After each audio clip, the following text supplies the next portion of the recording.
কথাটা কার? জোরে কোন কথাটা কার? বেনামাজি যখন কবর করা হবে, বেনামাজির কবরে দুইজন ফেরেশতা আসবে, এসে বলবে মার রব্বু, তোমার প্রভুকে? বেনামাজি বলবে প্রভু? রব মানে তো আমি বুঝি না, আল্লাহ কারে কয় আমি তো জানি না। কারণ আজীবন সে রবের সামনে সিজদা করে নাই, চিল্লা এখন ঠিক কিনা?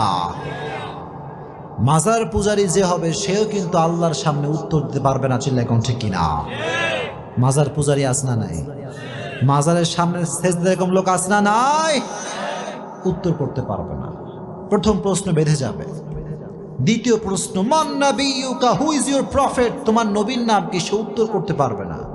তৃতীয় প্রশ্ন ওমা দীনুক, তোমার ধর্মের নাম কি? সে উত্তর করতে পারবে না। আল্লাহ বলবেন ওর কবরটাকে আগুন দিয়ে জ্বালিয়ে দাও, কবরটাকে ছাড়